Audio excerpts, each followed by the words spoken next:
Coach, talk about the 4-game skid. I mean, is this just a what is this a result of? In its simplest form, not scoring enough points and playing good enough defense. I think that the trip to Wisconsin is always a difficult one to make. They're two good teams, and Green Bay is traditionally very good. This program has yet to beat Milwaukee, and I think those are just two barriers that we've got to continue to fight to get through. I thought for the first time on that trip, our bench wasn't as good as it had been for us leading up to the trip, and it's something that hurt us up there. We just didn't have enough depth to win on Saturday. I thought our kids played hard on Thursday. It was a good game for a large portion of the game. It got away from us a little bit at the end, but I thought we gave a good effort Thursday, and we ran out of gas Saturday, and we needed a better effort across the board. Coach, is this an opportunity? I know you get this question a lot to see, is the program grown and that kind of thing, but it's your longest losing streak of the season, and I mean, is this an opportunity to see how the girls can respond and to see if this program has maybe taken a little step forward? I think so. I mean, this whole thing is a process, and you don't always like the whole part of the process. I think what we're looking for is the end results, that we're playing good basketball come tournament time, and in the future, the next 2-3 years, that we're playing really good basketball. And we're not that far removed from one of the worst seasons in YSU history, and I think that we are making progress. And as I mentioned, that process isn't always comfortable, and this is a very uncomfortable time. Losing 4 in a row, and then coming home to play two of the top 3 teams in the conference. It's quite a challenge, and it's something that I'm really excited about. And I think talking to the kids Saturday, talking to the team Saturday, I think it's something that they're excited about, which I think proves that we've made progress forward. I don't think they're intimidated by the weekend, but they understand what's at stake this weekend. Do you have to get a win or wins to validate that belief, or is that not true? No, I guess theoretically it shouldn't be true. We should be able to evaluate good play and bad play. That's what we're paid to do, and you should be able to evaluate when you play well and lose as well as when you play well and win, and vice versa. When you play poorly and win, we should be able. I think I've been pretty honest with you guys when we've done that.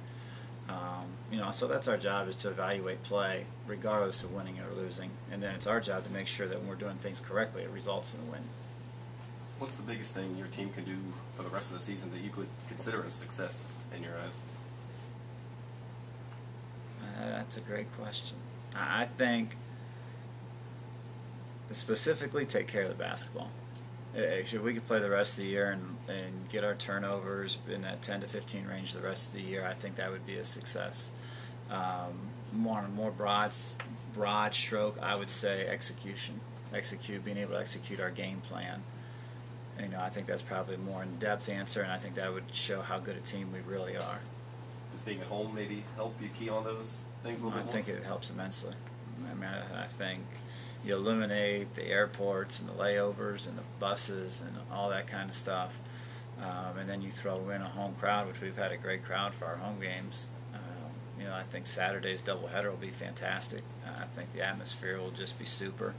So I do think that's a big help.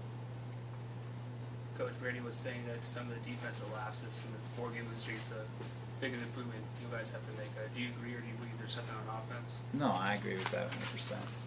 She's as much as she's developed as a basketball player and from a physical standpoint, mentally Brandy's made great strides in understanding what we do well and what we need to continue to do better, and holding her teammates accountable for that kind of stuff. And she's dead on. Like I said, the turnovers are a simple answer, and that's something that we definitely need to improve, and that's something very tangible that you can measure. But as you get more in depth, our defensive consistency, and that goes along with following the game plan and being able to execute for an entire game. You mentioned turnovers. In the first half on Thursday, it seemed like there was a lot of ill-advised pass, maybe a little bit of pressure on the offense. How can that be improved? I didn't advise them. You are correct about that. It was very ill-advised passing.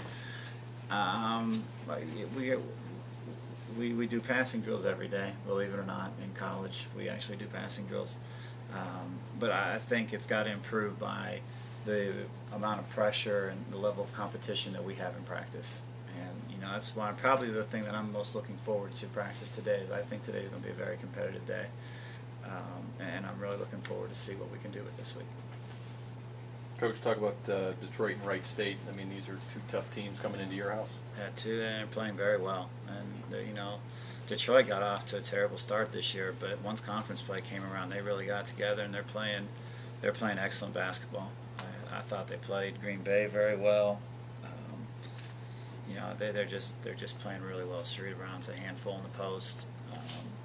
We just did a miserable job guarding the post, and we're going to face two of the best low post players in the conference this weekend with her and Molly Fox. So, as I mentioned, this is an exciting week for us because we've got to get better. We'll have a terrible time this weekend.